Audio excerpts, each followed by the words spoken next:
thriller in 2 acts. 1 set, 5 characters. The juicy murder in Act 1, unexpected developments in Act 2, sound construction, good dialogue, laughs in the right places.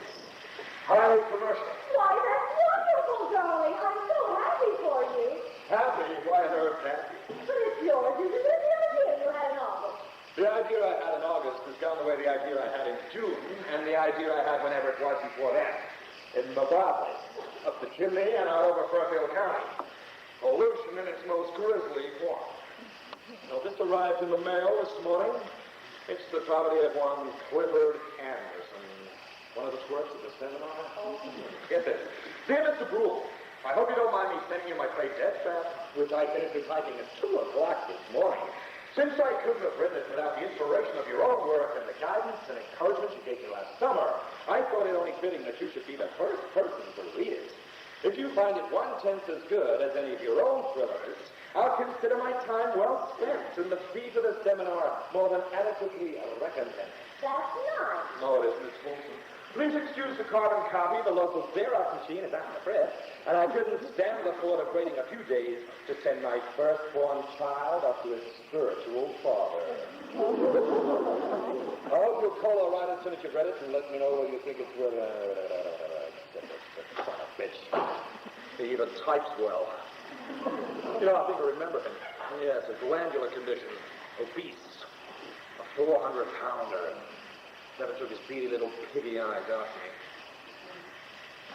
I wonder where he got my address. From the university. Yeah, sorry. Is it really that good? His first place. The canvas, a gifted director, couldn't even hurt it. It won for years. It started asteroids to feed and clothe generations of these Andersons. There's the movie in it, too. George C. Scott, Liv Ullman. And the Kate Vanderbilt? Yeah, there's a part in it for her. You know, the damn thing's perfect. I should think you'd be proud that one of your students has written a saleable play. For the first time in 11 years of marriage, darling, drop dead. I dream with envy, okay? I'd like to beat the wretch over the head with a mace and bury him in a 400-pound piggy hole somewhere and send the thing off under my own name to David's Miracle, Hal Prince. Now, there's the best idea I've had in ages. Oh, my poor Sydney. Well, what's the point in owning a mace if you don't use it once in a while? You get an idea of your own any day now, Yeah. and it'll turn into a better play than that one. Don't bet on it. Not that you've any money to bet with. We're doing very nicely in that department. Not one creditor beating at the door. Oh, but for how long? I've just about cleaned you out one night. We've cleaned me out.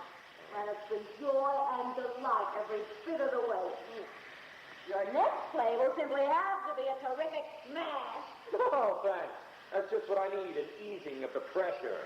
Why don't you call it to Merrick's attention? Maybe you could get it out of commissioner sometime. Finder's fee, you mean? Oh, that would be One great and glorious 1%. Maybe 1.5. Or better yet, why don't you produce it yourself? You've been involved in enough productions to know how to do it, and it might be a beneficial trade. Darling, I'm mischievous and underhanded enough to be a successful murderer, but not, I think, a Broadway producer. One mustn't overestimate one's talents, you know. Collaborate with him. Isn't there room for improvement in the play? Good as it is. The professional touch. And it will resharpen and shape it. Yeah, that's a possibility. I'm sure he'd be thrilled with a chance to work with you. We'd split 50-50. And you get top winners. Oh, naturally. Reverse alphabetical order, dear boy. Done all the time. On the basis of who you are. Sydney 4 o'clock rule. Sydney author of the Murder Game rule. Oh, yes, the murder game. I remember that one. Back in the time of King Arthur. Not quite that long ago. 18 years, love. 18 years. And each one flying faster than the one before. Nothing received like success. Now, that's a good one, isn't it? Yeah, maybe I can work that in someplace. So, as a husband actor, he could say it. Received. That's E-D-E, yeah? Yes, you see, you would improve it. Give it the inimitable Sydney Brule flavor. Oh. Closed in Boston. Call it now. Where does he live? Up in Milford. You don't like the mace? No, definitely not. Blood on the carpet. And the next day, Helga Tendorf will be picking up the psychic vibrations. In Holland, I doubt it very much. Sidney, you smoking Friday night when the rest of us were smoking jazz. Take her to the Spain cottage for 6 months. Paul Weiner is doing a book with her. He was executing her for 15 minutes. Oh, I thought he was finally coming out the closet. You see what a fine murderer you'd be. Helga Tendorf was practically on your doorstep, and you managed not to hear about it. That does give one pause. It certainly should. Mary and Tom Wilson had a dinner last week, and she told Tom about his backache, and the money he put into silver, and his father's sins for tall women. She warned Nan that their old Carol was unbelievable, which she did 2 days later, and she found a set of keys Nan lost in 1969. They were under the clothes dryer. She's in the McBain cottage? Right over yonder. Picking up olive drips from Jose Garden's minute, most likely. Well, it seems Mr. Anderson's got himself a collaborator, huh? Not that I really believe in this ESP. The police in Europe think you that's half of why she's here. She's supposed to be rescued from pointing at murderers. Wait a minute, the fat one. He didn't stay the full week. His name was Quinn or Quincy Anderson. I wonder if he's the one with the awful stammer. Easy way to find out. Yeah. Okay. You know, this could be a 3-hour conversation. Oh, busy. He's probably talking American. What's for dinner? Salmon. Yeah. Yeah. Sidney, wouldn't you actually kill someone to have another successful play? Oh, don't be foolish, darling. Of course I would. Come again, Tendorf. It's Mrs. She's divorced. Oh, no wonder. Who could stay married to a woman with ESP? Will you stop fooling me with that basilisk stare of yours? Whatever a basilisk happens to be. Wouldn't you like to go to Scotty's again? Secure in the knowledge you're not going to be seated in the kitchen. You know how much this plate could net its over in today's market? $5 million. And that's not including the Deathtrap t-shirt. That's not a reasonable motive for murder. I'd like to know what is. Oh, wish you hadn't told me that Mrs. Hansel over there. Here you go. Hello, Clifford Anderson. Sidney Poole. Yeah. He's not the stammerer.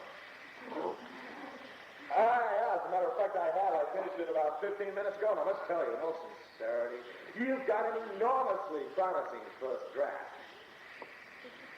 Yeah, I was just saying to my wife, Myra, you know, if you give it the reshaping it needs, point it up in the right places, work in some laughs, it'll be right up there with Wolf in the Murder Game. Dial in. Yeah, it has some makings, as we say. Oh, I should think it would be, yeah. Oh, I know that feeling so well. I know, I thought the Murder Game was finished, you know, the first time around, and then someone with much more experience in theater took it in hand and revised it with me. Improved it tremendously, I don't mind admitting. Judge's copy.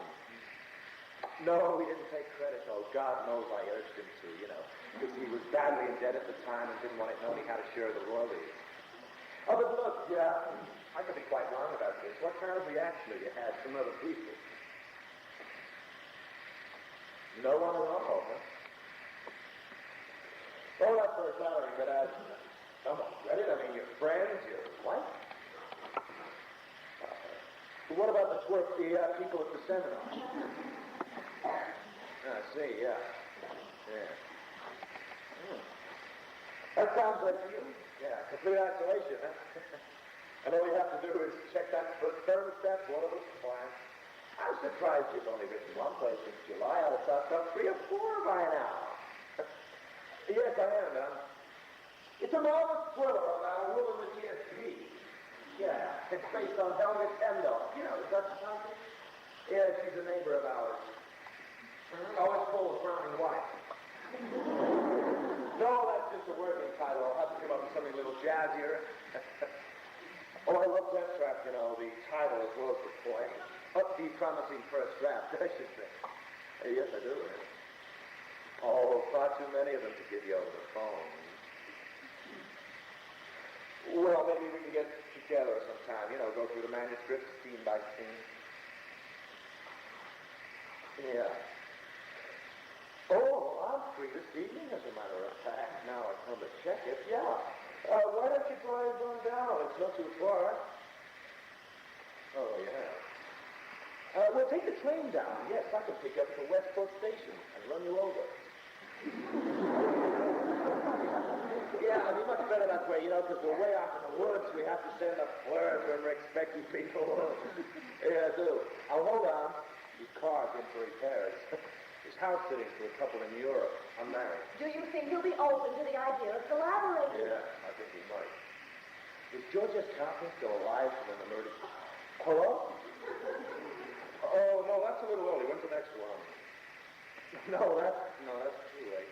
Let's make it to 7:29, yeah. Oh, there's an 11:00 something from New York. I'm sure it stops at Milford. No, you won't have any problem at all about getting back home. Oh, would you bring the original copy with you? No, the carbon's a little hot on these weary old eyes, you know. Good. Well, I'll see you at 7:29 then, huh? Oh, John, you don't mind if I call you Karen? What? Oh, God, District, yeah. Would you mind waiting by the station? I might be a few minutes late, you know. I've got some errands to run, so I'll be along eventually in a navy blue Mercedes. Yeah. Right, bye-bye. You know, I think he's the one without obvious defects. What errands do you have to run? Didn't you say something about library books, picking them up or dropping them out? No, I didn't. I thought you did. Yeah. Oh, the Xerox machine's been fixed, but he decided to wait a day or two longer in case I had any small suggestions to make. No one's read it.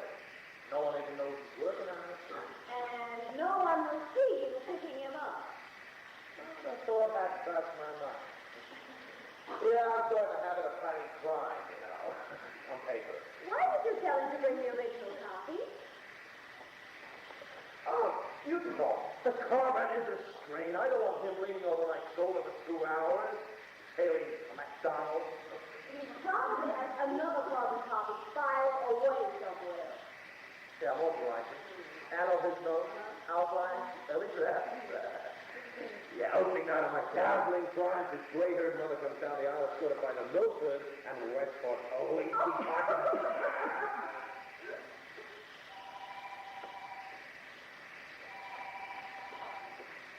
Hello. Oh, hi, Lottie. No, I don't think so. No, I've got an idea I'm working on. Yeah. No, I don't lose touch with it, you know. It's in the embryo stage. Mario might want to go. Hang on a second.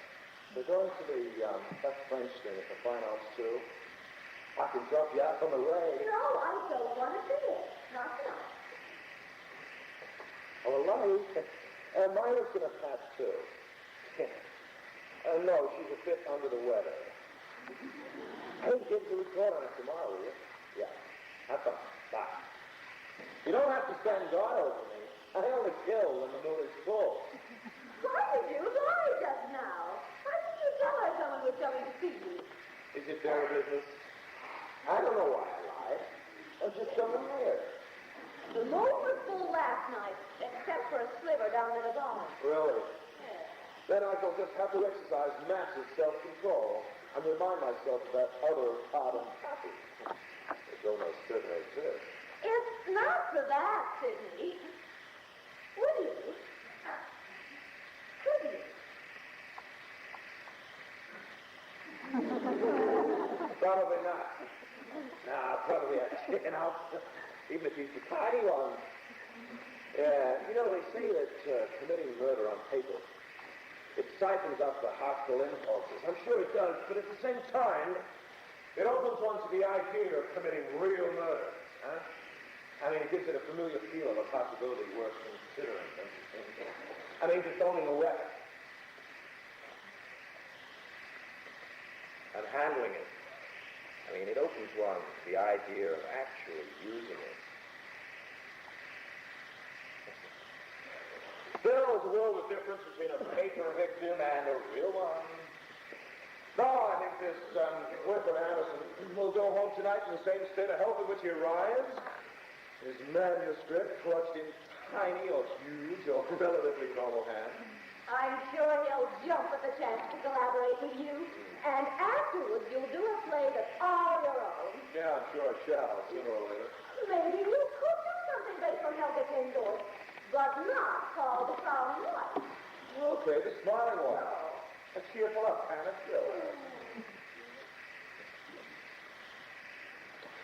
You know, there could be an idea in this. Yeah, a playwright who's undergone a dry period is sent a newly hatched play by a twerp to attend his seminar. Hey, that's a possible opening, isn't it? I mean, if the play is obviously commercial, and the playwright has a room full of weapons. Put it in your notebook. Yeah, I will. The pity has got the title. Deathtrap.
Substituted in Act 2.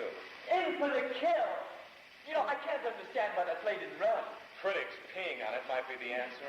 The train must have been late. Was it? No, Mr. Brule was. The train was on time. I had to get gas, and Frank insisted on funneling the spark plugs, you know. Gunpowder! You know, that was the very first play I ever saw. Really? I had an aunt in New York, and I came in on the train one Saturday by myself, another first, from Hartford.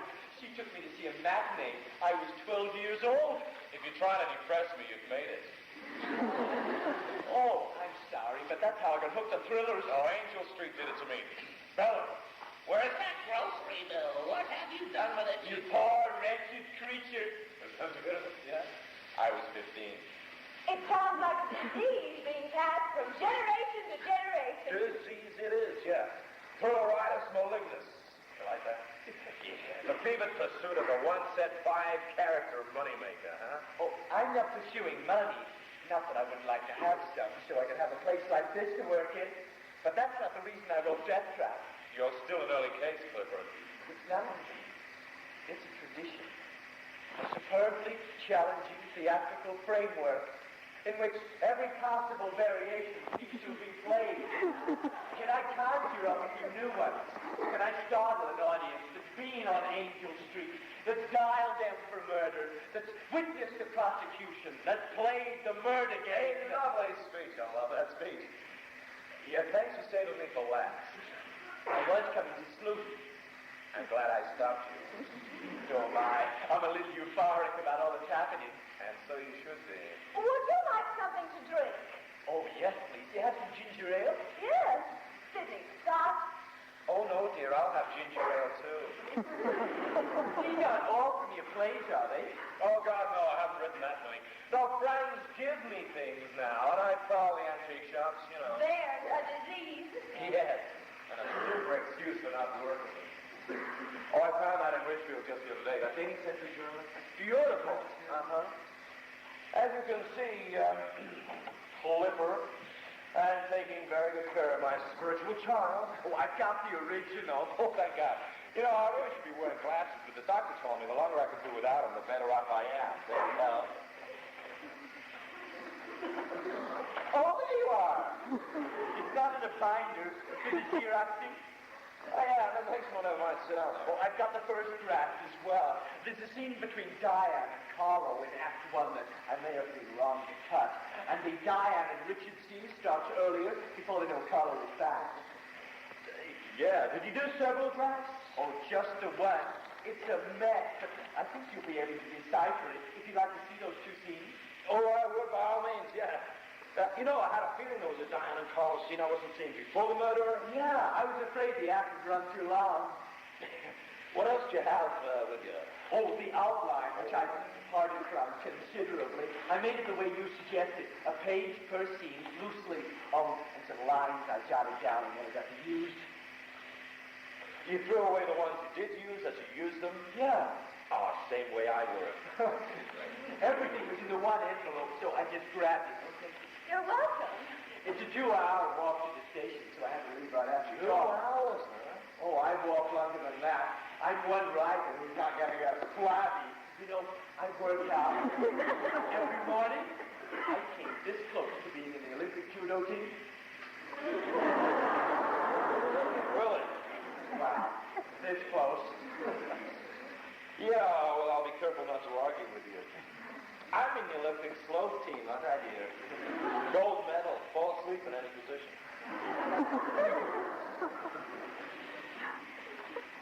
Deathtrap. Deathtrap. Deathtrap. It'll be toasted in more than ginger ale someday if Sidney is right about it, and I'm sure he is. Oh, I hope so. I toasted it with beer the other night. We have so much. Oh, no. Are you planning to stay in here, dear? Yes. Do you think I overdid the set descriptions or the exact location to reach the furniture? No, I don't. No, this is perfect. Could be better. You certainly type beautifully, Electric. Oh, no, I can't see electric typewriters. It's just a power baby. It can't work. Well, that's the whole point in owning one. No, the real problem with them, I find with Zenobia, is that you can only get one decent carbon. I mean, the second carbon's so muddy as to be almost illegible, isn't it? I bet you don't have that problem. Mr. Anderson, Sidney has some wonderful ideas for improving the play. I hope so. I'm looking forward to hearing them. Couldn't you do that in the living room, dear? There's no good work in there. Oh, I seem to recall a paisley chair with a light beside it, writing on the engraving of Bibles on tin heads. It's too bright, and the chair's too hard. I'll be quiet. Darling, this is Clifford's first play, you see, and I'm the first person to read it. I'm sure he'd prefer our little discussions being private, wouldn't you? Don't be embarrassed to say so. Oh, no, I don't mind Mrs. Brill being here. In fact, I quite like it. It makes me feel less as if I've been summoned to the principal's office. Oh, I'm sorry if I bore you. You do. All those plays, the things you say. I never thought of calling my typewriter anything but Smith Coroner. As long as it answers. You're welcome to read the play too, Mrs. Brule, if you'd like to. I would. I'm curious to know how women are going to react to Diane's decision about the guns. Sidney told me a little about it at dinner, but he stopped at the surprises. I don't even know who killed whom. Good.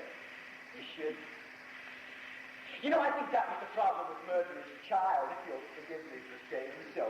From the opening curtain, it was so obvious that Dr. Mannheim was going to bash poor Teddy. He didn't leave any room for doubt. The audience should suspect. Yeah, but they shouldn't be absolutely certain, should they? Doesn't that tend to diminish the suspense? You may have a point there. I wish you'd told me you wanted Meyer to read it. I'd have asked you to bring another carbon. And then she could have been reading it right now while we have our little tour. Well, I didn't know she'd be interested. And anyway, I don't have one. You don't have another carbon? I only made the one. I thought I'd be Xeroxing the original as soon as we were through. Oh, no sense in having 2 or 3 anymore in the age of Xerox, eh? She could read this one, and we could pass the pages back and forth. Or I could come and sit next to you. I gotta think for a minute. Sidney is just bursting with creative ideas about your play, Mr. Anderson. I've never seen him so enthusiastic. He does plays in the mail very often. Finished plays that are ready for production, supposedly. Well, from his agent, from producers, from aspiring playwrights. And usually he just laughs and sneers and says the most embarrassing things you could possibly imagine. I know he could improve your play tremendously. He could turn it into a hit that would run for years and years and make more than enough money for everyone concerned. Is that what you meant by I'll be quiet? I won't be quiet. I'm going to say something that's been on my mind ever since your phone conversation.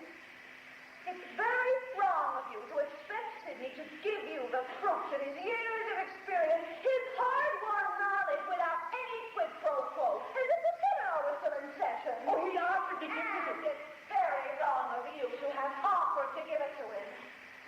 I am the one that didn't know most of his feet are on the ground, and his eye is on the switchboard. Now, I'm going to make a suggestion to you, Sidney. It's going to come as a shock to you, but I want you to give it your grave and earnest and thoughtful consideration. Will you do that? Will you please do that for me? Put aside the play you're working on. Yes. Put aside the play about Helga Kendorf and how she finds murderers and keys on the gold dryer. Put it aside, Sidney. And help Mr. Anderson with his play. Collaborate with him. That's what I'm suggesting. That's what I think is fair and sensible and rational thing to do in this situation. Deathtrap by Clifford Anderson and Sidney Rule.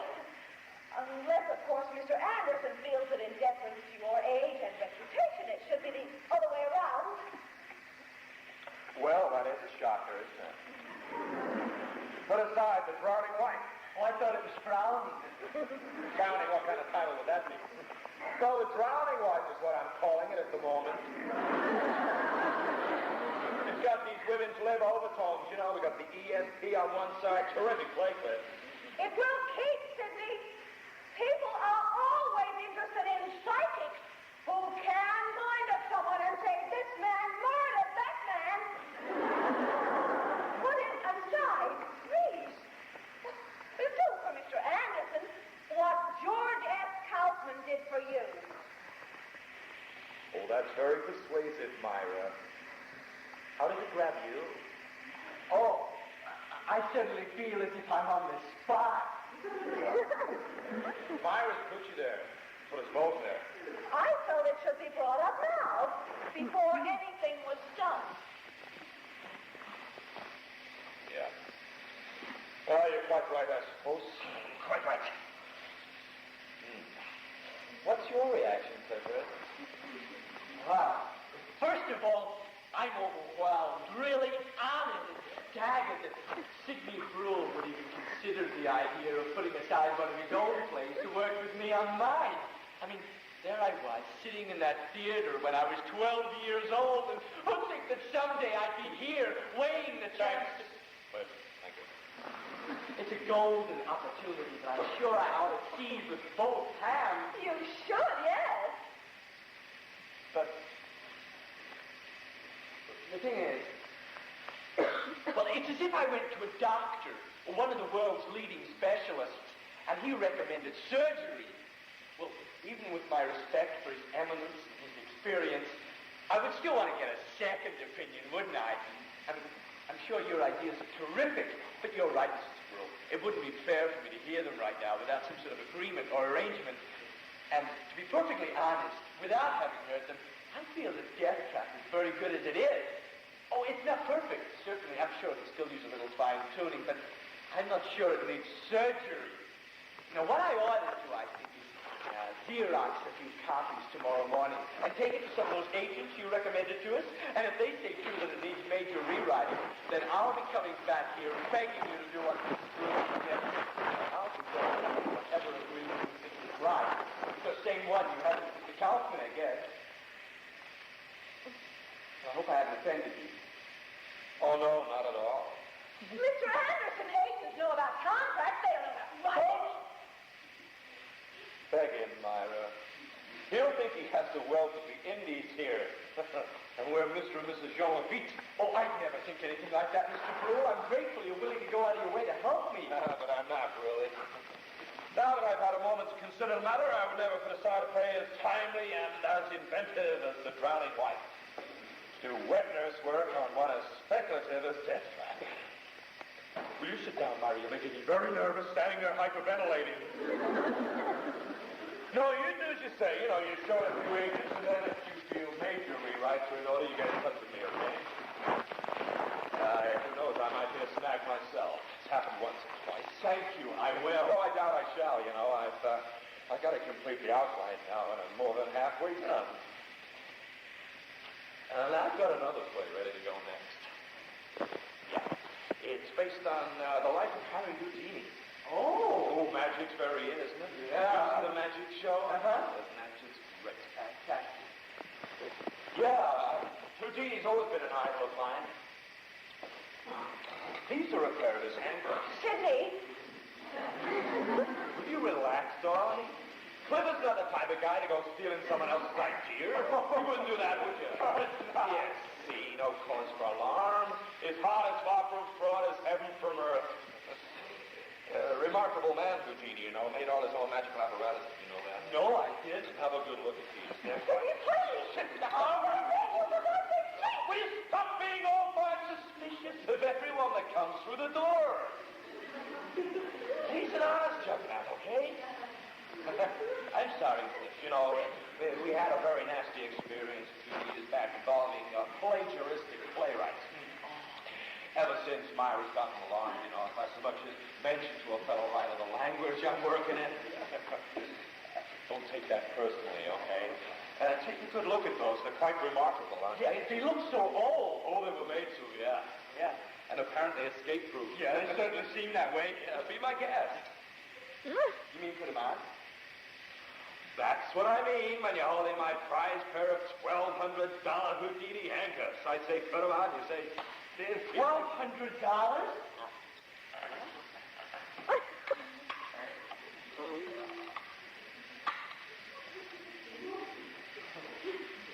Now what you gotta do is turn your wrists, press, pull.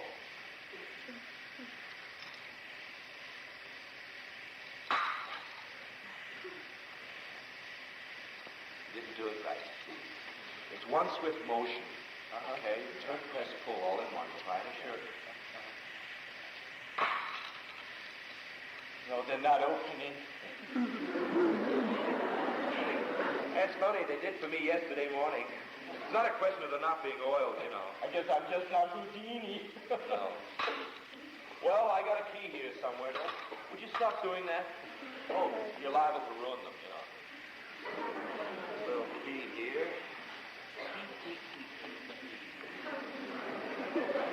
You know, this could make a good thriller. I mean it. It could. How so? Well, a young playwright sends his first play to an older playwright who conducted a seminar that the young playwright attended. Nobody else has read it, and he goes to visit the older playwright to get some ideas for rewrites, and he brings with him the original, all his notes and everything. Of course, you'd have to have the Xerox breaking down and explain why there are only the 2 copies. And the play would have to be a very good one. The one the young playwright wrote, I mean. And the older playwright would have to have nothing much going for him at the time. Yeah, that's an enormous concatenation of unlikely circumstances, though, isn't it, really? Yeah, maybe, but we've almost got it here, haven't we? The only difference is that You've got the drowning wife in the Houdini play, and Deathtrap's probably not worth killing for. You know, I'll bet nobody even saw me getting into your car. Well, there you go. You've licked the second play problem, huh? But I think it can be turned into something very interesting. Yeah. What do you think, Mrs. Brooks? I don't like it. It frightens me. I wonder if I could have left the key up here somewhere. Oh! I forgot to mention. I'm expecting a phone call any minute now.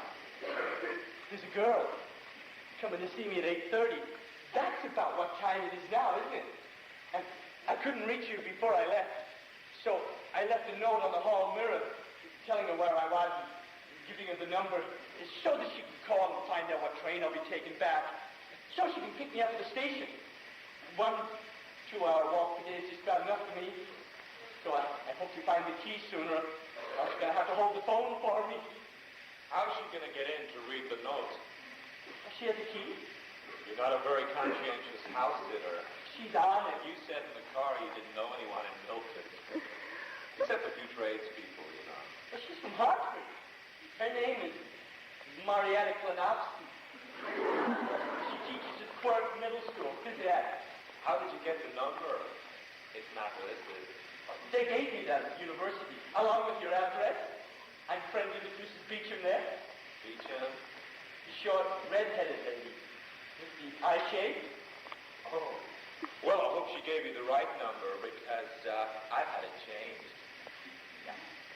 A few weeks back, and obscene caller was boring Myra, you know, and I forgot to notify the university. What number did you leave this Miss Klanowski? I don't remember Was it. it 226-3049 or 226-5457? The first one, 3049. Oh, the new number. I must have notified the university. Clean forgot about it. How strange.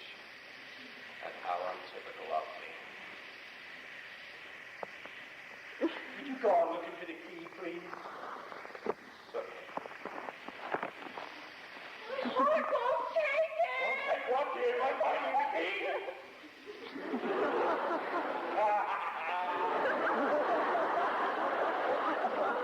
I do believe the pair of you thought I was going to grab the mace and do a Dr. Manheim. Clifford, is that why you tiptoed so far upstage, huh? I'd have played like that and not have the mind that envisions possibility. Oh, that's the true, very true. I'm a little paranoid myself. What's your excuse, so loyal and trusting wife? 11 years of marriage, and she thinks I'm capable of a flesh and blood murder. There's a lesson in that for you, Cliff. Come on and cut yourself. Deathtrap's promising, but it's not that promising. I'm glad it isn't. Oh, your best invention so far. There's got to be the name Marietta Klanowski. I congratulate you. Thank you.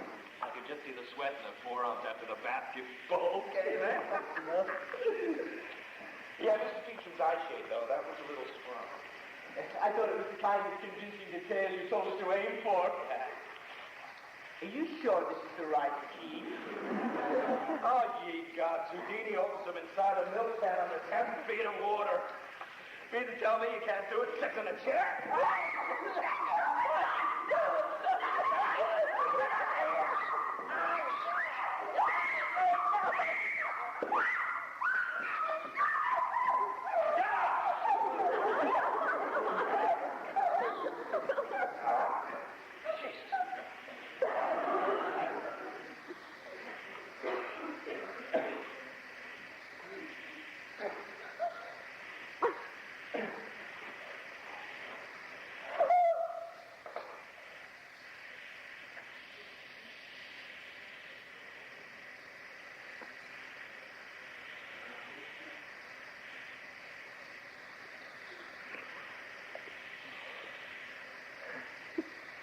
Right on the rug. One point beneath this, huh?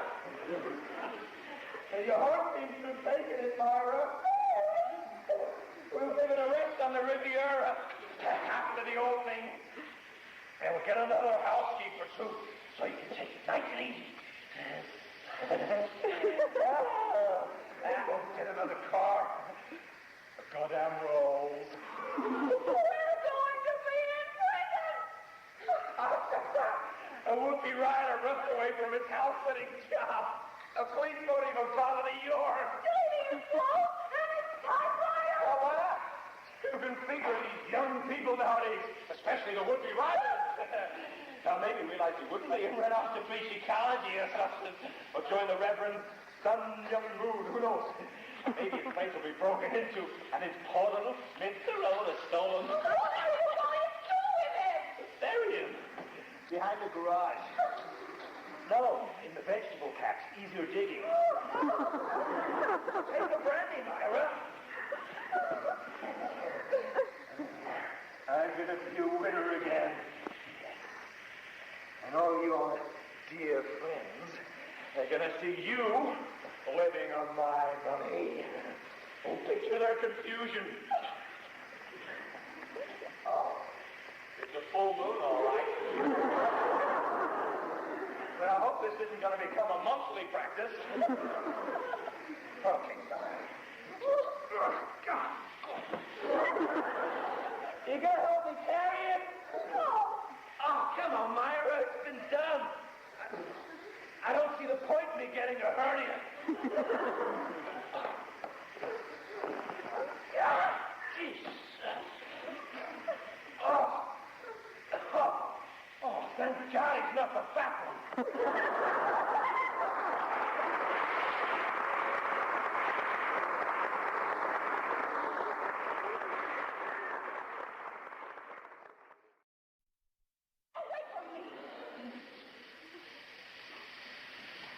Look, you had a painful and shocking experience.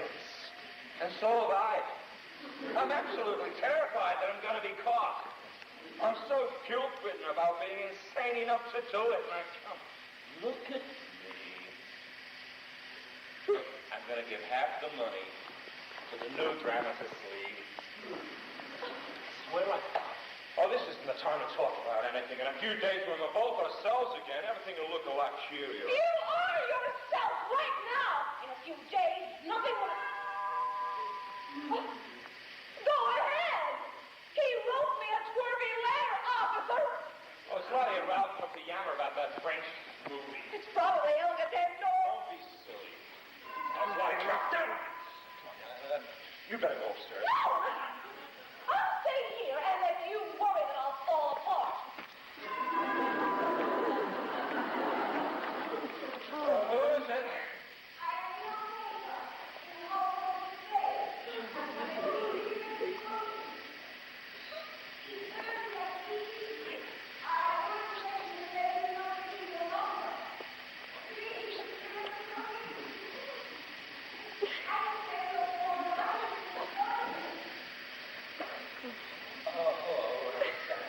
I apologize for coming so late, but you will forgive me when I make the explanation.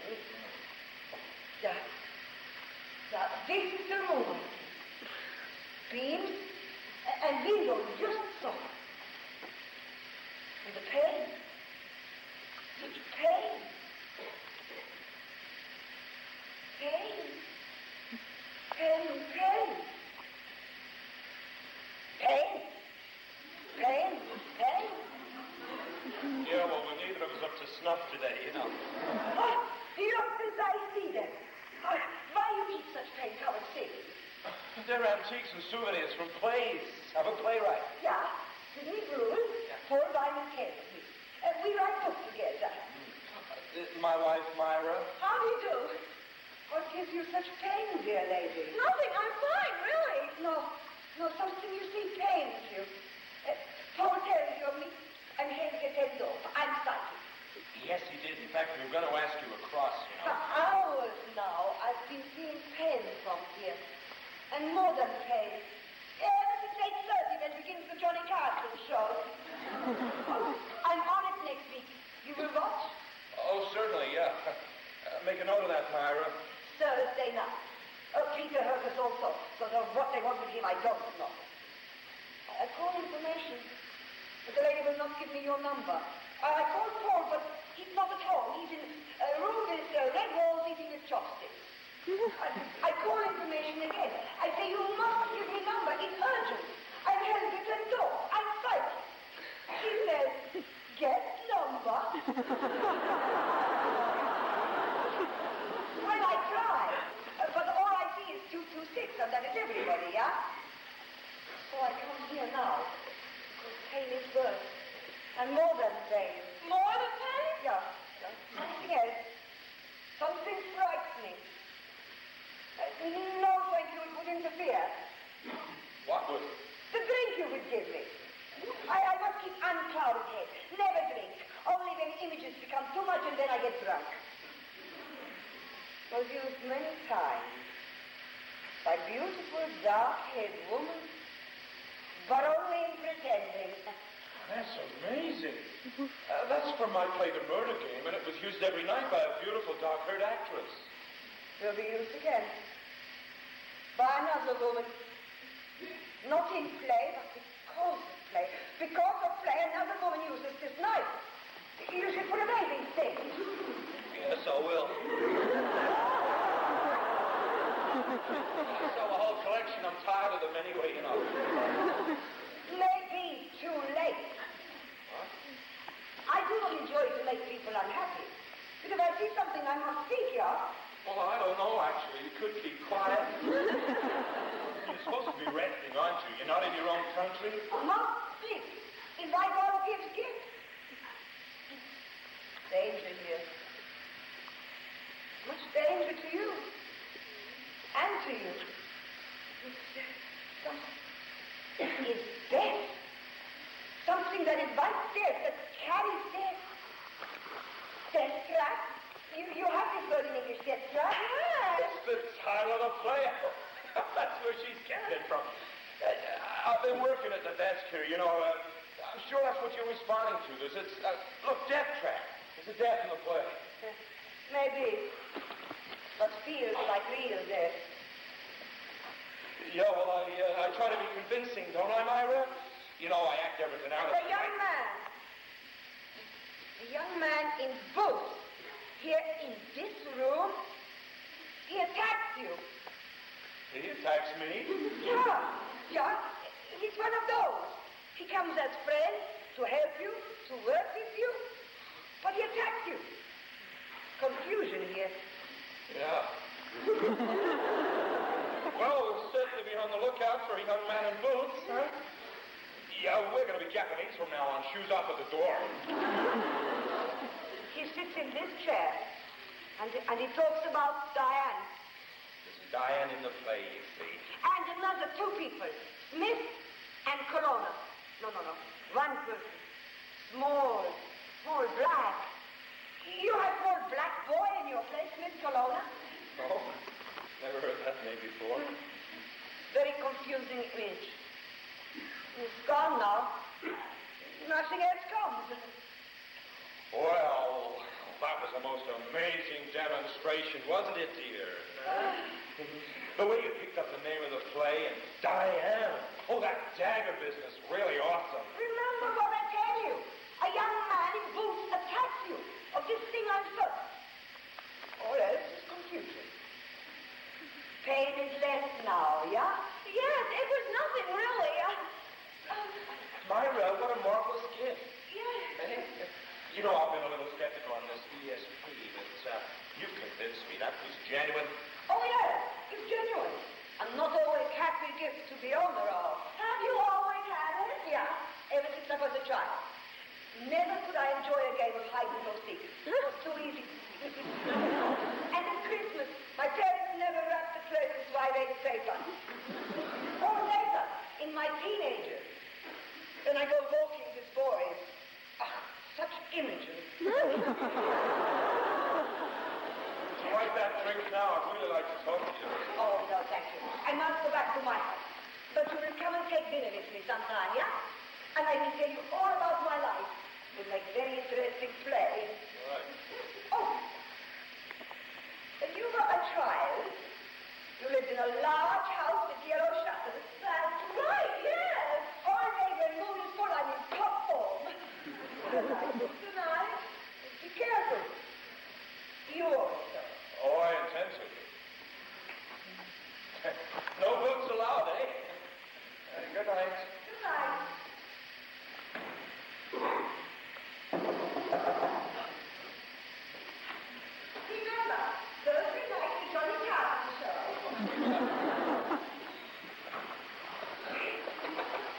Well, if that's the best you can do, we got nothing to worry about. You're not afraid of the danger she saw?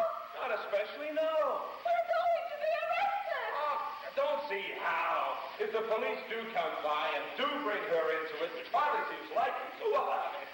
She'll have them call in the tri-state area for a small black boy with 2 spools of ribbon going through his She saw him sitting there. She heard him speaking. And the main point backwards, Myra. Now, you see, look, there's nothing to worry about, all right? I'll file that thing tomorrow morning, or just throw it in the garbage, and that'll be the end of it. In a few days, it'll all be behind us.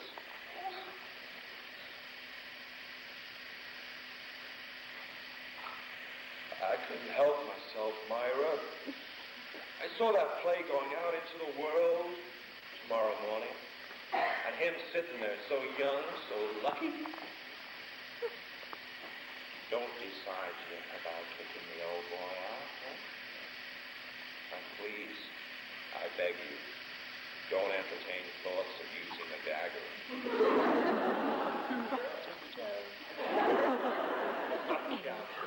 It's another of her confused images.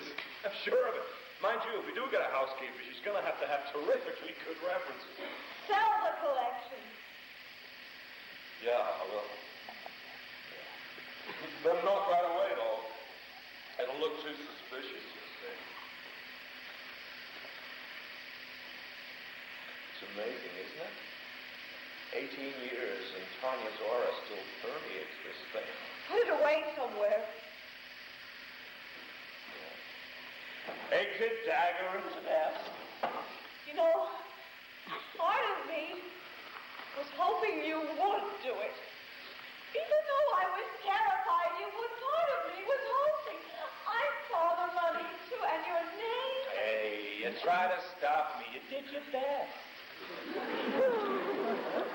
You helped me carry him because I asked you to, and you were a little stunned and, well, just too in the habit of helping me to refuse, huh? Now, if anything should go wrong, there must never be any confusion on that point whatsoever, okay? But you'll see, nothing will go wrong. In a few days, we'll be celebrating leading producer Options News, Sidney Broll Floor. Successful playwrights admit and leave. Huh? Come on, let's lock up and turn in.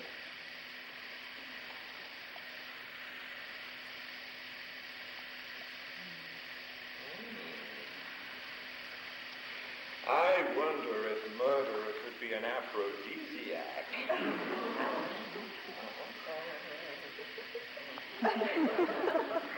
Hey, what a blow that would be to importers of ginseng root. Not to mention the Department of Health and Education.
Dead. I'm positive.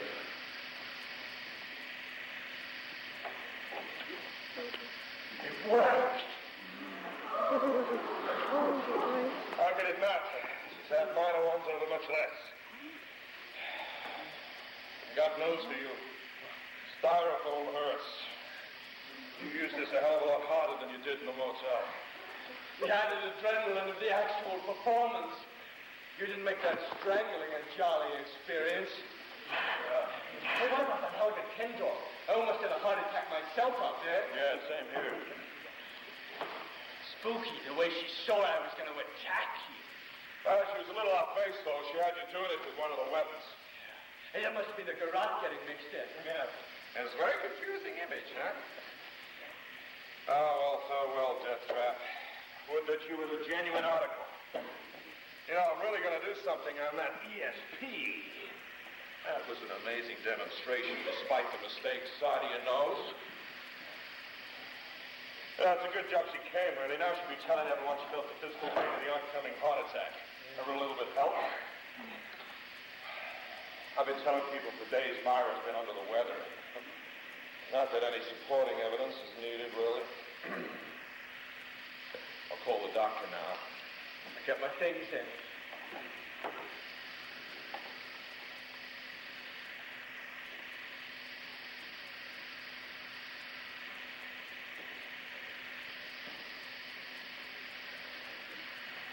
And is he there? Sidney Gruel. B-R-U-H-L. Would you have him call me right away, please? It's urgent. My wife's had a heart attack. No, I'm afraid there's no use in that. 226-3049. Okay. I left the other things till tomorrow. I was at the typewriter. Oh, yes, Mr. Little Colonna. That was funny, wasn't it? Yanni's place? Answering service. You know? Well, see you later. Yeah. How long do you think it'll be? A couple of hours at least. I may have to, go with her. I don't know. Wow. Ciao. Yeah, ciao. Oh, the floor up there creaks badly, so would you do a quick wash-up and get in a bath? Stay there. I'll buy that.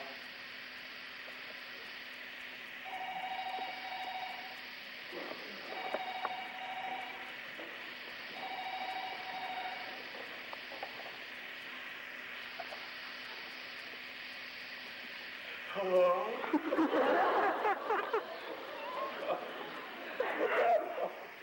I gave a mouth-to-mouth resuscitation for 10 or 15 minutes. Oh, God. But it's no use. It's nothing. She's been under the weather for a few days, you know. I wanted to call you, but she wouldn't let me.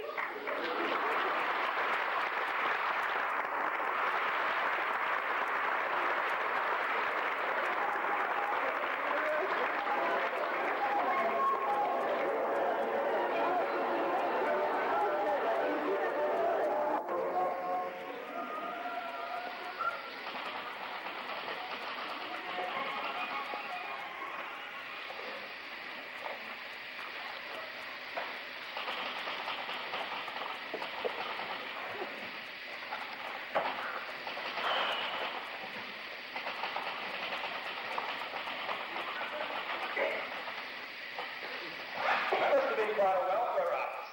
It was. Everyone had a poignant story. They're creating a play of their own accord. No notes, no outlines. This isn't a thriller, Sidney. It's not dependent on intricate plotting and contrived theatrics. These are real people. All I'm doing is bringing them on and letting them spill out their dreams and frustrations, their anger at the bureaucracy. Joe Papp will have a messenger at the door in a minute. I was thinking of him as a possible producer. Do you know him? Slightly. Well, let me see a few pages. Sure, if you'd like to, but I'd really rather wait until the draft is done. Give me the whole thing in one glorious bundle, would you mind? Of course not. What's another hour or so? It's going to take 3 or 4 weeks, I think. At that rate, you're going to have a trilogy by then. Nothing to it? I'm thinking. Why didn't you invite her over? Kendor. Talking to them might spark something. Think we should risk having hair on the premises? Well, maybe not when the moon is full, but any other time, why not? Oh, look at the egg she laid on the Carson show. Well, she got rattled by Peter Herkos when he described all her husbands in such detail. Oh, Val Forrester called before he came down. Said she wanted to bring over a casserole or come sew a button. I told him we were managing just fine. Did you? Oh, no. Don't want to break the flow, do we? Porter, good to see you. Come on in. How are you, Sidney? I'm good, thanks. There are a couple of things I want to talk about. Am I disturbing you? No, not at all. Glad of the chance to take you with me. How come you're not in the city? I have to be in New Haven this afternoon. The secretary? The fast title. Yes, yes. Come in. Clifford. This is Clifford Anderson, my friend, Porter Milgram. How do you do? How do you do, sir? I would say my attorney, but then he'd bill me. I'm going to anyway. This is a business call. Well, partly, at least. Clifford was at the seminar I conducted last July. He asked me then about a secretarial position, and when Myra passed on, I realized I'd need someone to lend a hand. So I called him next day. Here he was. I'm typewriter will travel. It was very good of you. Oh, it's a privilege to be of help to someone like Mr. Brewer. Oh, look at this. What a beauty. It's a partner's desk. Where'd you find it? Up in Wilton. I happened on it just the other day. It makes more sense than cluttering up the room with two single ones. Cost a pretty penny, I'll bet. It's deductible. Yes, they can't very well quibble about a writer's desk, can they? Wait till Elizabeth sees this. How is she? Fine. And the girls? Couldn't be better. Kathy loves that, sir. And vice versa, I'm sure. What's it down for? Shall I go get the groceries now? Then you can talk to Mr. Milgram in private. Oh, would you mind? Well, I have to sometime before dinner. Might as well. I'll be with you in a second, Porter. Take your time. I haven't started the clock yet. I love this room. Isn't it nice? It's a pleasure working here. He's looking well. Yeah, he's picked up quite a bit in the past few days. It was pretty bad the first week. He cried every night. I could hear him plainly. And he was drinking heavily. Oh? Yeah, but he'll pull through. His work is a great solace to him. I sure maybe. I've always envied my writer clients on that account. I try to play one. Oh, about the Supreme Court Justice I most admire. But even the title was a problem. Frankfurters? Funny enough. Oh, no, that's too much. We only need salad and milk and things. I'm going to Gibson's. Oh, we'll pick up some yogurt, too. Anything but that prune. Okay. Oh, you're not in the driveway, are you? No, I parked on the road.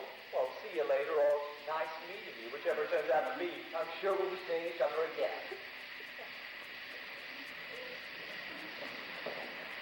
Pleasant young fellow. Good looking, too.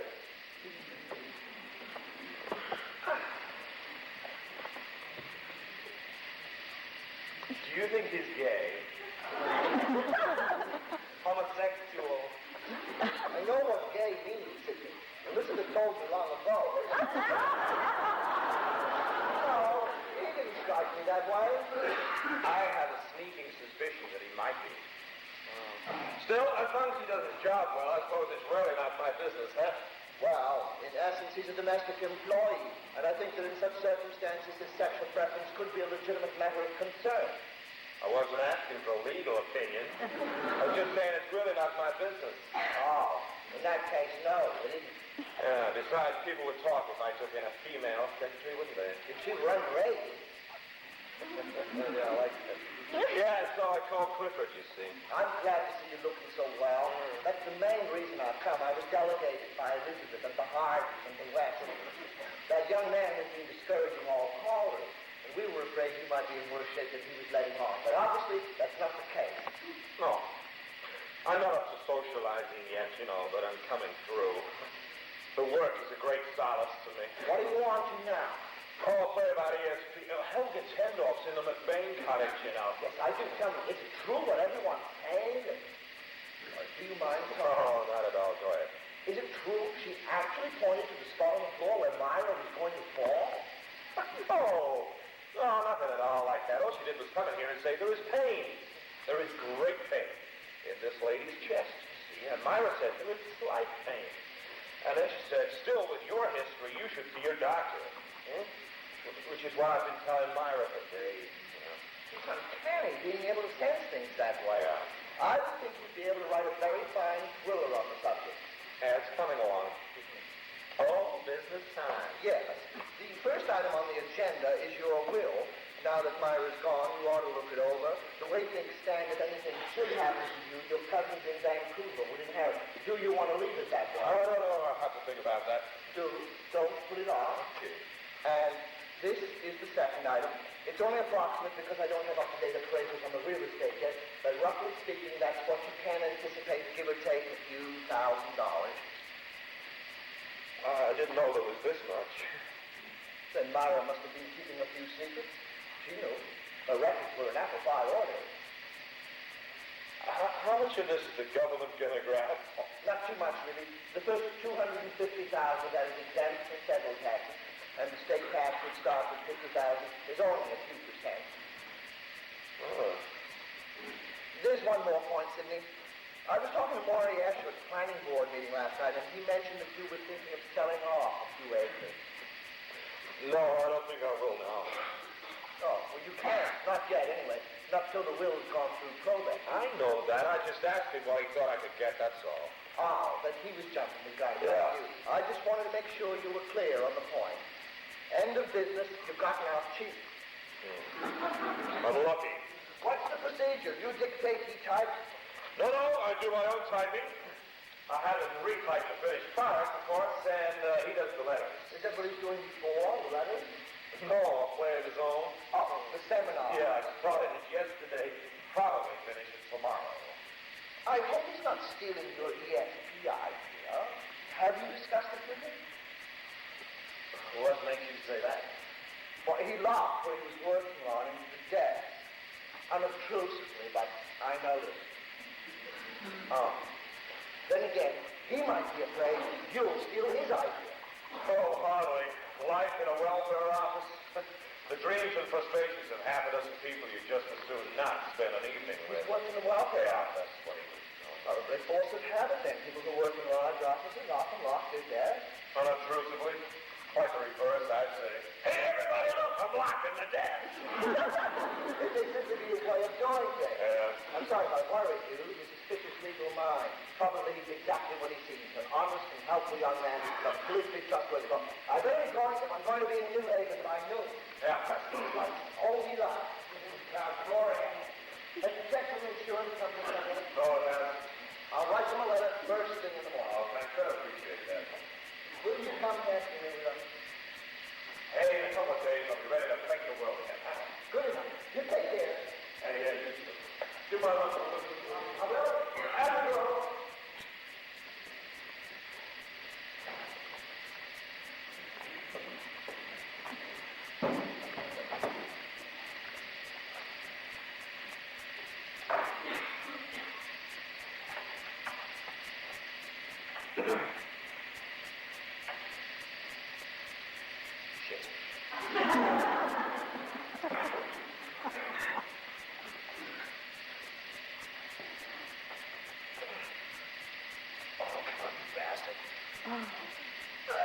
Goddamn old world class.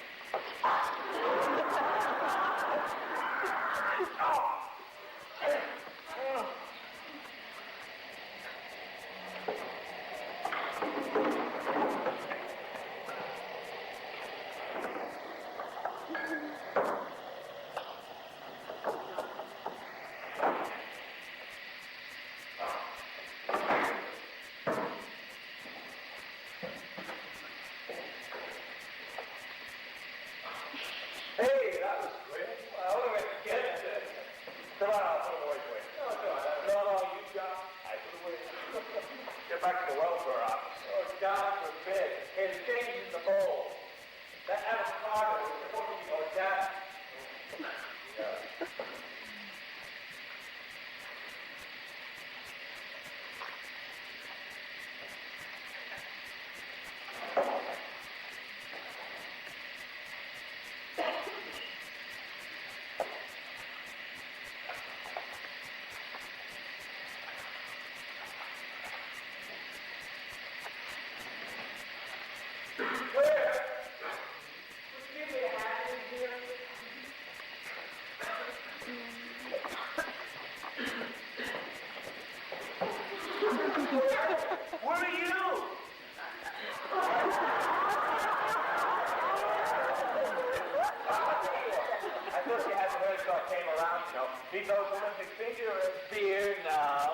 doesn't that craving as in the commercials? Oh, I'll shift it a bit, sorry. You can use an opener on the... Wow. Yeah, just to say so on the bottle. Oh, yeah. Who did they expect to read this? Roaches?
Oh.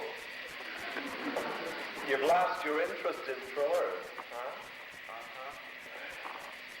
No taste for the intricate plotting and the glib, superficial characters? You want to do something real, meaningful, socially relevant. Honey, now, your idea will come. Yeah, huh? Just relax. And don't try to bug me. Come.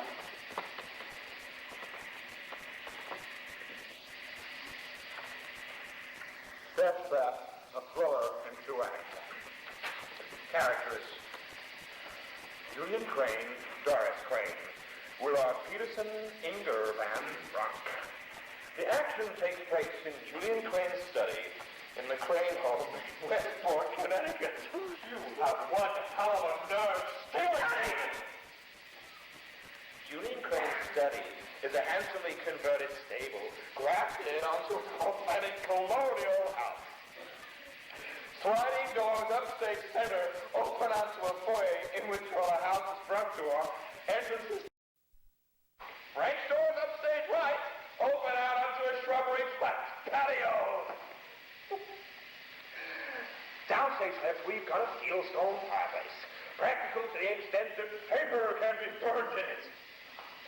The room's furnishings are tastefully chosen antiques, a few chairs, occasional pieces, a buffet upstage right with liquor decanters, and the focus of the room, Julian's desk. You remember Julian's desk, don't you? The one he worked out before he invited crazy Willard Peterson into his home. Oh, patents, aprons hang at the French doors. And the room is decorated with framed theatrical posters, unlike these, which are windows. It's not posters. And a collection of guns, handcuffs, maces, broadswords, battle axes, several of which I'm going to make use of any minute now. That's it? You're not going to act out the 11 pages? Would you like me to explain? What's to explain? You're a lunatic. For the death wish, Freud covered it thoroughly. I have exactly the same wish you have, a success wish. Faith is going to bring you success. Yeah, it hit me that night. Remember, I did that extra speech when you were looking for the key. It can be a terrific thriller. In which someone like me, and someone like you, someone like Myra, a fatal heart attack. Yeah, at the end of Act 1. What, pray tell, is your definition of success, Clifford? Being gangbanged in the shower room at the state penitentiary?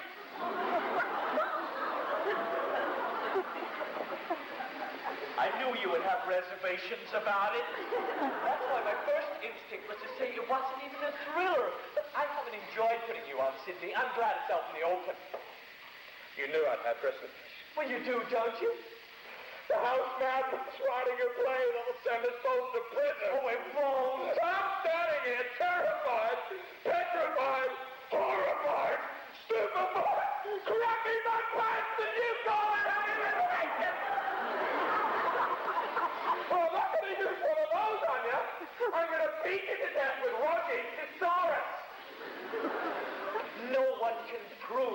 did or did not cause Myra's heart attack.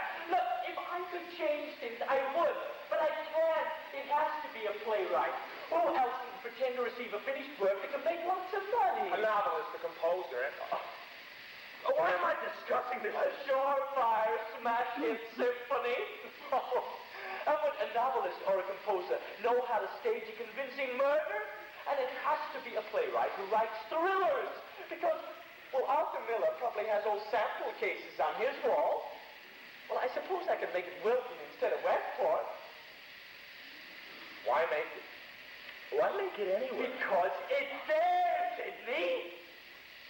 That's mountains, not plays. Plays aren't there so soon. Asshole writes them. Stop. Just, you stop and listen. For a moment, please. Try to see it from an audience's point of view. Well, everything we did to convince Myra that she was seeing a real murder would have exactly the same effect on them. Weren't we giving a play? Didn't we write it and rehearse it? Wasn't she our audience? See what? Julian tells Doris about this terrific play that's arrived in the mail. He jokes about killing for it, then calls Willard, inviting him over and getting him to bring the original. The audience thinks exactly what Doris thinks. Julian might kill Willard. Scene 2. Everything that happened from the moment we came in that door, all the little ups and downs we put in to make it ring true, the I'm expecting a phone call bit, everything, tightened up a little naturally. Then, the strangling, which scares the audience as much as it scares Doris. No wonder you didn't need an outline, Cliff. Well, it's all up here, every bit of it. Scene 3. Inga Van Braun cried, a few laughed, that can't hurt. Julian and Doris start getting ready to go upstairs. Yeah, it looks as though the act is, coming to a sort of so close. Not bad. Pow! In comes Willard out of the grave of seeking vengeance. Shock, surprise, Doris has a heart attack. Julian gets up from the fake beating, and the audience realize that Julian and Willard are in cahoots. That there isn't any surefire thriller. The Willard is moving in. The curtain is Julian burning the manuscripts or calling the doctor. I'm not sure which. Now be honest about that. Isn't there a surefire first act? Oh, yeah. And what an intermission. 20 years to life. No one can prove it really happened. They can't help it. Why is taking him after the time when he just done to win for Sidney Brawl and didn't his wife have a heart attack right about the time that you came here? No comment. Oh, God. Now, I know it's a little sticky. Well, everyone's opening up about everything these days. In print, on TV, why not on stage, as long as it can't be proved? I've given it some serious consideration, Sidney, and I honestly believe it'll help the play. It'll give it an added dimension of intriguing gumption. Yeah, I'm sure you're right. I can just see the little box in the New York magazine now. Tongues are wagging about interesting similarities between events in the new play Deathtrap and the private lives of its author, Clifford Anderson, and his employer, Sidney Brawl, who committed suicide on the opening night. When queried, Mr. Anderson said, "No comment." Well, I've got a contradiction. No. Absolutely and definitely no. I've got a name and a reputation. It's a little tattered, perhaps, but it's still valid for house seats and dinner invitations.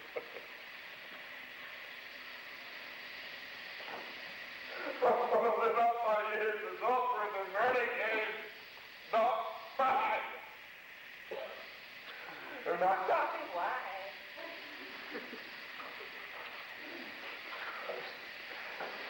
Oh, well, look, there's still so popping. Let's see if it's practical to the extent. Don't you dare! You burn mine. And I go out of here and write it somewhere else. I'll get a house fitting job.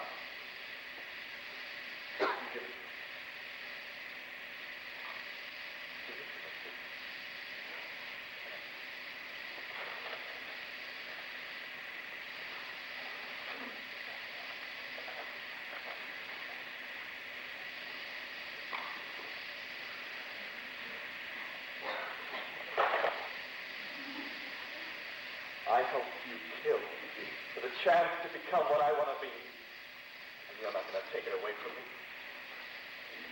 I had hoped that when I showed you the finished draft, you would be impressed enough to get over your Angel Street uptightness and pitch in. But I guess we can forget about that. A collaboration, huh? It's mostly your idea, isn't it? Jesus Christ. Oh, I'm not pretending it's all my baby. I know that Act 1 is coming out a little heavy and stiffened. I hope we could become a team. Brule and Anderson. Rogers and Heartless. Maybe I could never come up with something like that. I'm sorry, but I really don't feel like collaborating on my public humiliation. Okay? Next season's hit. Don't say I didn't ask. Well, I guess maybe I'd better move out of here anyway. Why? Well, when Helga Tendorf said that a woman was going to use a dagger because of a play, maybe she wasn't that far off target. Oh, don't be silly. Hey, I love you, Cliff. I wouldn't dream of doing anything to harm you. Don't talk about leaving, okay? Oh, I don't know. I wouldn't feel comfortable with you being unhappy about this. I'll whistle a lot. Yeah. Maybe I have been a little old-fashioned and uptight, huh? You are. These days, who cares about anything? Well, I could certainly do with half the royalties of a good solid hit. There's a movie in there, too, I think. You know, Porter, he gave me the figures on Myra's estate. It's a lot smaller than I thought. Yeah, $22,000, and half of that goes in taxes. I mean, there's the house and the land, of course, but I can't sell any acreage until the will goes through probate. He says that could take 2 or 3 years. And the insurance money isn't all that much either. The offer is still open. You know, it crossed my mind that afternoon. You know, a play in the mail thing you were talking about? Yeah? That's a beautiful first scene, isn't it? It's your idea, Sidney. All I did was help with some of the details.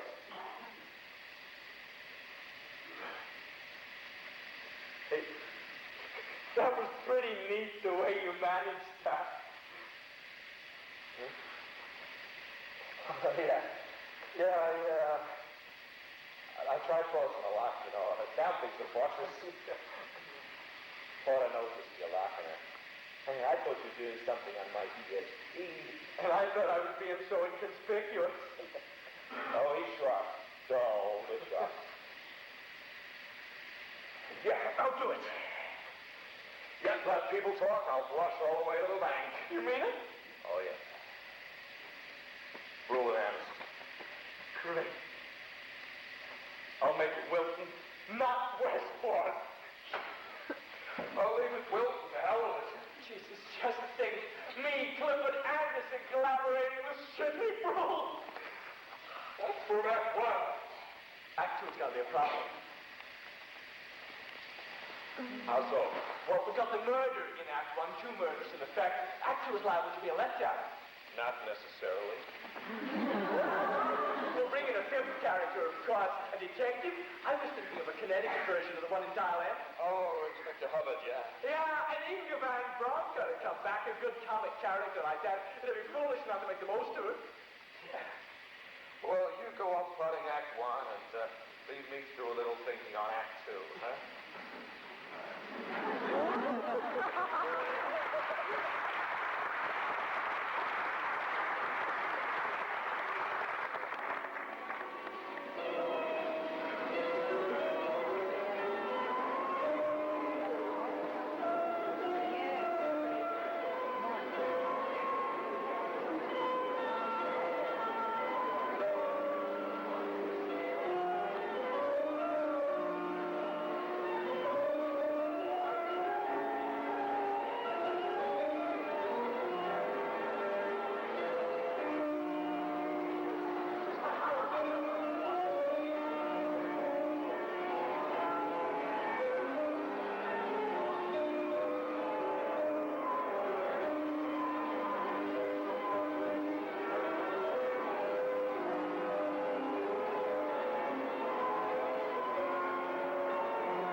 I understand you predicted his wife's death. Oh, yeah.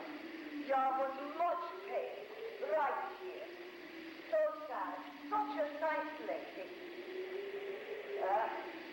It's Rose. Is that Mr. Brown? Yeah, he's fine. He's just gone out to dinner the first time since... he said he'd be back about 10 and it's quarter after now. There'll be big storm. There's much wind and rain, thunder and lightning. Trees will fall. You sure? Yeah, was on the radio. So I come to borrow some candles. There's none in my house, so I thought... Oh, I don't know. I haven't seen any, but there must be some. Why don't you sit down? I'll go and have a look, eh? You bet so.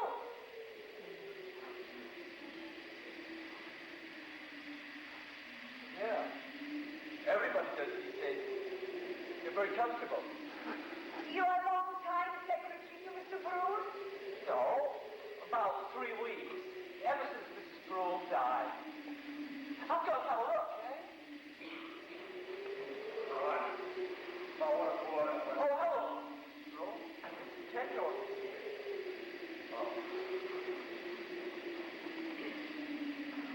Oh, hello. Good evening, Mr. Brown. How are you? Ted. Did you get my note? Oh, yeah, thank you. Oh, yours was most kind and the flowers. Oh, do we have any candles? There's a storm coming up. Ted Norton might borrow some. Yeah, there's boxes somewhere. I think Myra kept them over the refrigerator. It's out there on the shelf of the landing. The great cardboard box with... Oh, I suppose it's Johnny Crocker's store. It's not a very good night. Big man, I warn you all. Man in boots will attack you. Oh, my God. In the turmoil of Myra's death, I completely forgot about that warning. Kindness is not bad. I've had many kindness. But here tonight I feel danger again. And hearing this little feeling is very strong. Should not have him here. Do you know, I made up my mind tonight to dismiss him. I was discussing the matter with my lawyer. I became uneasy about him last week, and I asked my lawyer to check out... Smith Corona. Is him? Yeah. Of course. Corona, not Corona. That's my idea on Black Boy's face. Quirky Oreo. You must send him away tonight. Yeah, I was going to. Well, to give him his notice, at any rate. I certainly won't put it out now that... Are you positive you saw him attacking me? What image like TV? So sharp. Come in, Cleveland.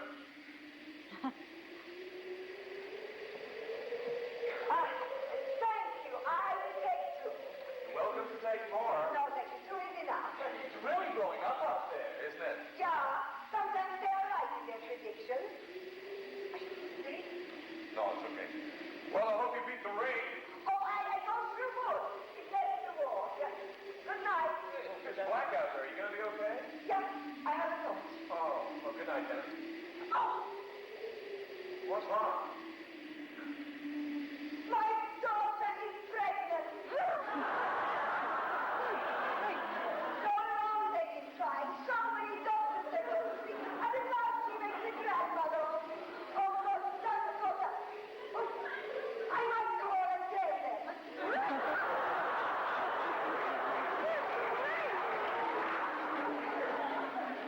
Told you I'm the man in boots who attacked him. Yeah. Yes, she noticed it just before you came in. Did you tell her I used styrofoam log and not one of the weapons?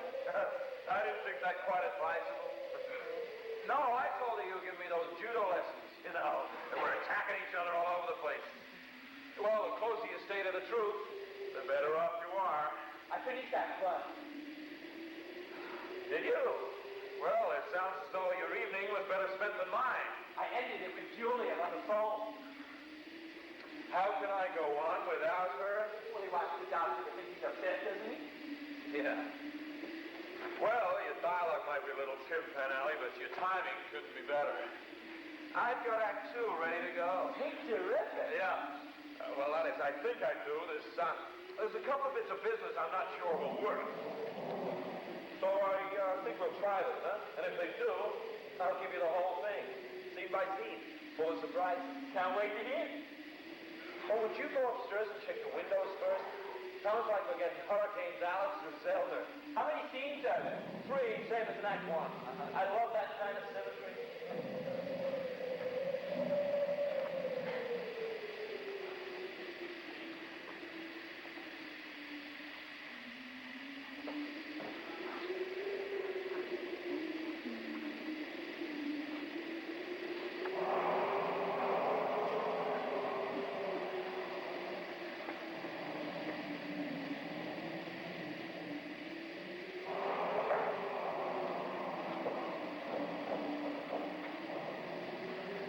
All windows closed. Good.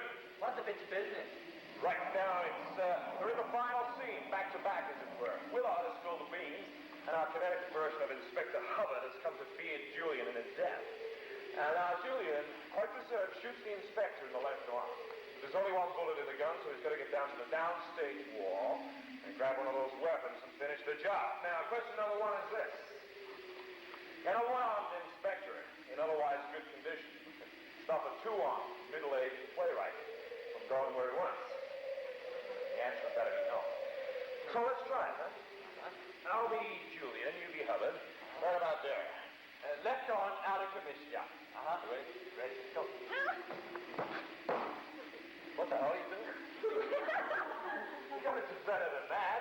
That would be convincing, We're I not think. even to a theater party now. Come on, put some backbone into it. Okay?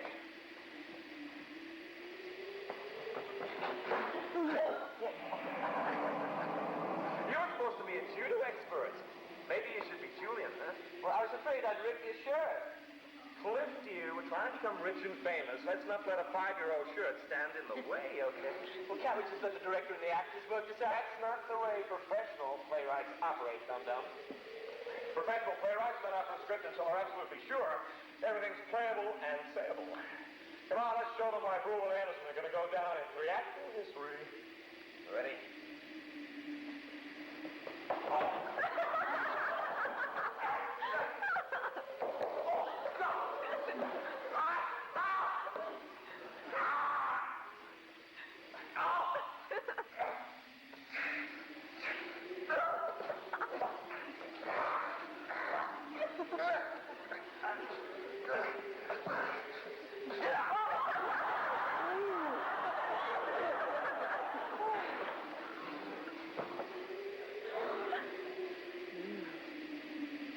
Voila.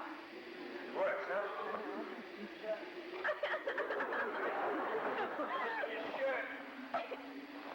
Okay, now for the second part. It's a lot less strenuous and very brief. Okay, so you be Julian, I'm Hubbard. Okay, so off we go down to the downstage wall. Yep. Double time this. And take the axe.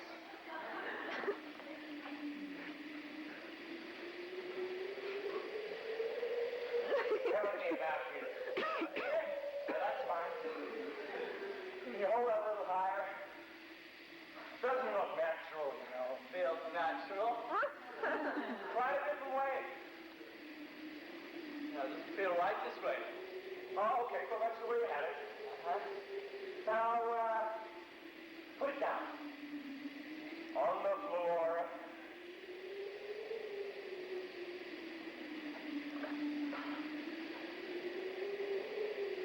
Stand very still. Deathtrap is over. We're now into theater verite. The gun from gunpoint. No blanks at the dear old Lyceum, no real bullets. Courtesy Vanessa Remington. I really don't want that play written, Cliff. And even though nothing could be proved, so much is going to be talked about, and I'm a little old, and yes, I'm tight. To join the Washington secretaries, and the ex-lovers and ex-presidents, and the happy hookers, and the national bad taste exposition, and I honestly can't think of any other way to stop it. But send me up in a centrally located room. I had quarter check you out in Harvard. A few blocks were found on your record. And full of feels, we discussed it this evening, that they tend to justify the unease I've been feeling about you. So I came home, gave you notice. Now you became abusive. And to file Send-off's 3-week-old vision came a pass. Luckily, I got the gun, for which I have the license and the right to use in self-defense. It beats digging up the vegetable patch, doesn't it? Huh? Oh, I'm sorry, Claire. You know, if you hadn't succumbed to Thrill Rider's business, you might assure you one of the most acute cases on record. Who knows, we might actually become the team of Brule and Anderson.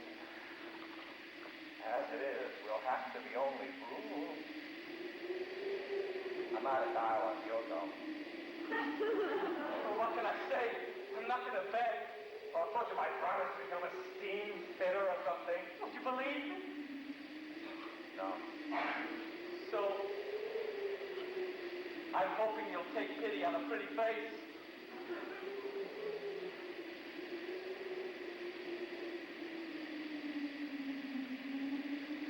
Oh, God. Christ.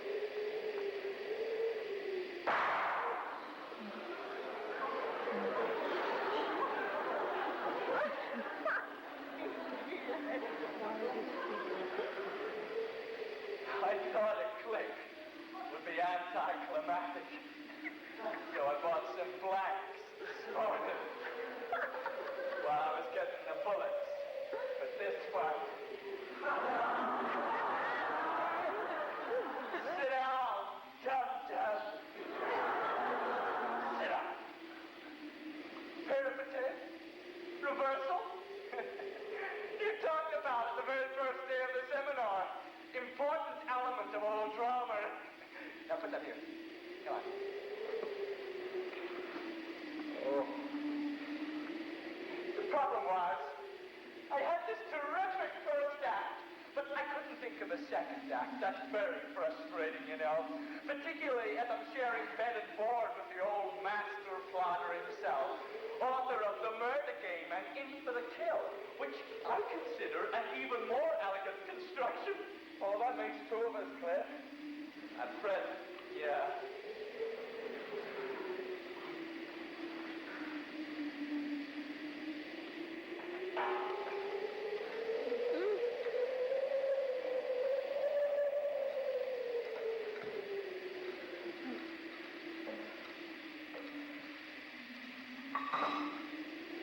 Be my guest.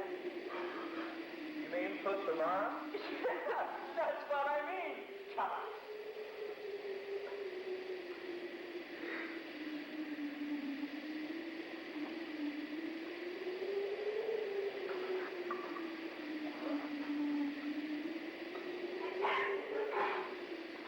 What are you going to do? Continue gloating through the arm? Just don't lay down. Just put it through the arm.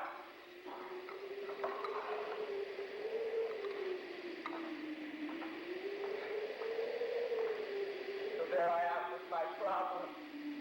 Sydney's not going to help me with it. Not voluntarily. This I know from square one. Sydney uses 4 kinds of deodorant and 3 types of mouthwash. Not for him, the whip of scandal. But is there some way I can harness that 17-jewel brain and set it to work for me all unwittingly? So I begin writing Act 1. And every time I leave the desk, I conspicuously lock the drawer. So inconspicuously, in fact, that for a day and a half, smart Sydney doesn't even notice.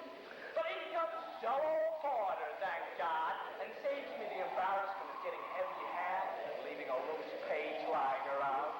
You're a shit, you know that? Would you like to say that into the microphone? So there we are. Rule and I write. I don't get much sleep. Last night, for instance, I barely got a wink. What was the last tiptoeing that was going on? Oh, but I'll make up for it next week. Thank you for Act 2. No Inspector Hubbard. Julian's lawyer is the 5th character. Scene 1. Julian finds out that Willow-Eyed is writing the real Deathtrap about Doris's murder. Oh, with changed names, of course. He pretends he'll collaborate, but then asks Peter Pilgrim or something to check up on Willard, knowing full well there are false and unfair charges to be found. Scene 2. Julian sets up Willard for what look like murder in self-defense by getting him to enact bits of business for the play. It's beautiful. The whole thing we just did, it'll play like a dream, and I never would have thought of it. I'm really in your debt. Julian shoots Willard, who's basically an innocent kid that Julian led astray. The very next moment, in comes the bad problem, Peter Pilgrim. She's called him because she's been getting bad vibes all night. They met at Doris' funeral. Willard lives just long enough to tell the truth about himself and Julian, and about Doris' murder. Julian shoots himself. Good. So scene 3? About what? They're both dead. The play is over. It sounds a little unsatisfying. I'll be glad to do some more thinking. No, Dad. I'll manage to fill in the holes. And now...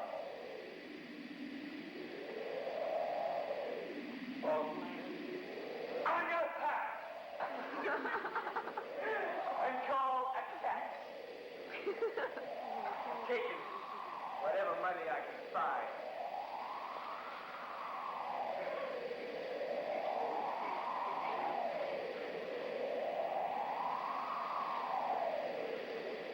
Before I leave, when the cab is at the door, I'll give you the key. Okay?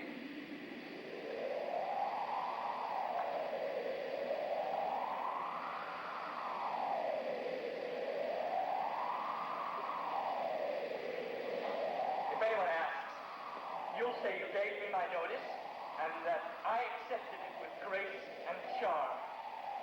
If you say I stole anything or hassle me in any way, you'll be opening up a very messy can of peas.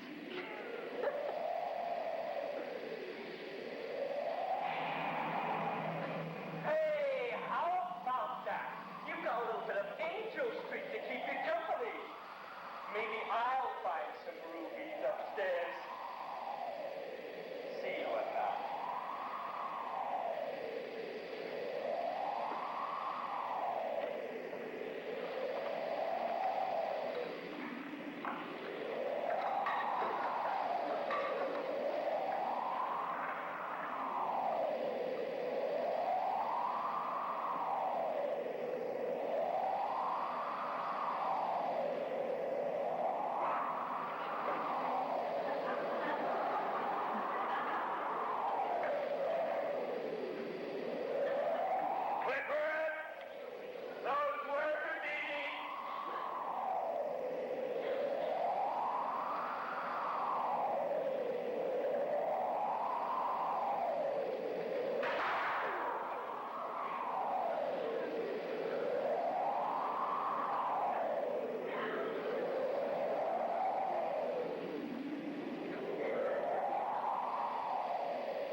Connecticut like power.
enough.